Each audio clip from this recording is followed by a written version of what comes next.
Hi, I'm Bob Alsop with ShopSabre CNC. Around here they call me Router Bob.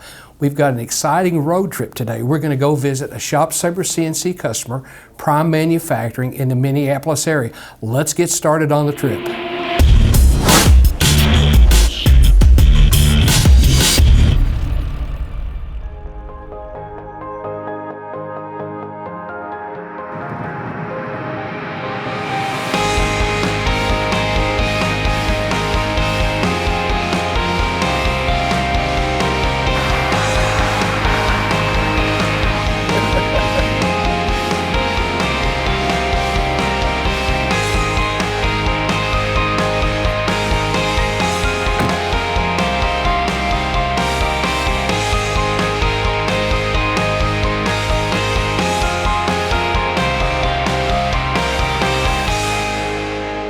We're on a Router Bob out and about trip today, and we're at Prime Manufacturers, and we're going to have Russ and Adam tell us their CNC story.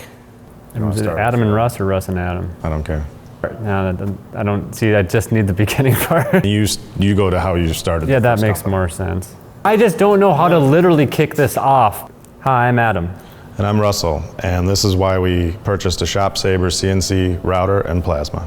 A few years ago, I had created a product for the marine industry that was a polycarbonate part, and it required some CNC machining on a router.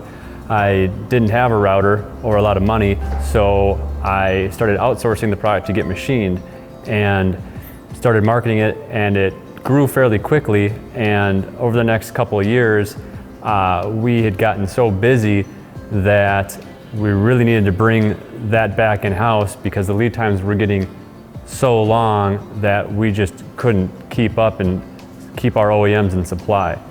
That and prototyping was a lot easier if we had our own machine. Yeah, we did a lot of different versions of these products, and every time we had to do a prototype, it was really cost prohibitive.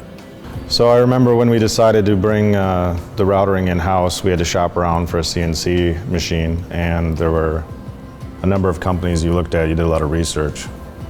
Yeah, we needed we had a couple requirements. We had to have very, very high accuracy, repeatability, and we needed a really good edge finish. We were machining polycarbonate, and we were leaving just the paper on the table. They're pretty small parts. So we looked around, and we also had a price range that we wanted to be in. And we decided we needed full ball screw and closed loop AC servos. Most of the machines that had ball screw and closed loop AC servos were in that $100,000 to $200,000 range. So we kept looking, and we eventually came across ShopSabre, and they were the only machine we could find in that size category that had everything we needed.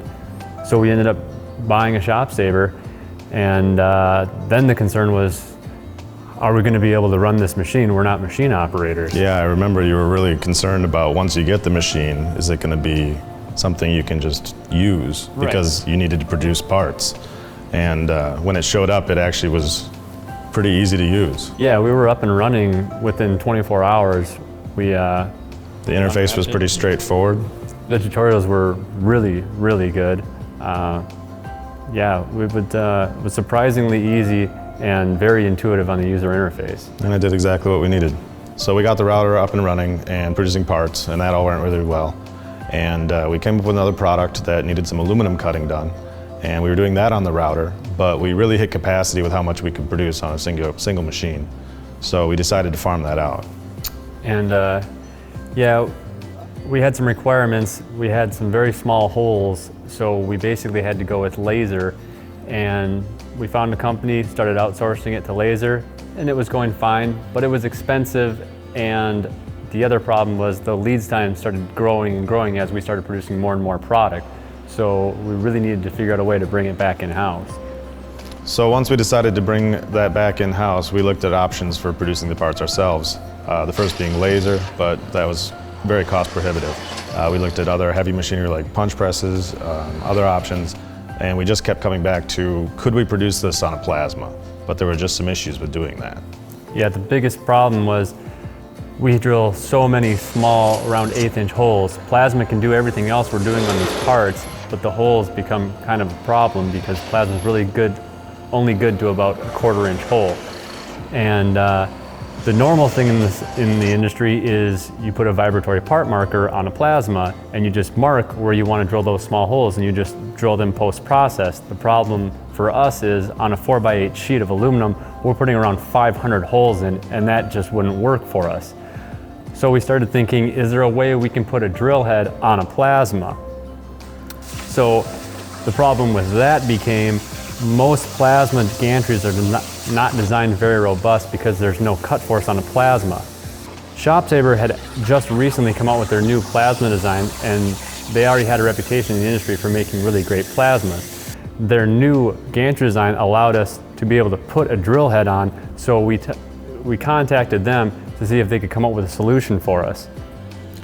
And the solution they came up with was mounting a drill head on the plasma on the very heavy duty gantry so that we could do both things, drill holes, cut with the plasma, and this machine was the solution for us. And it's met every expectation we've had. It's performed flawlessly and really brought our company to the next level. Guys, I really thank you for letting us come in. You know, it's really neat to see a company that is innovative. You know, if you're a job shop, you can afford to purchase really expensive technology.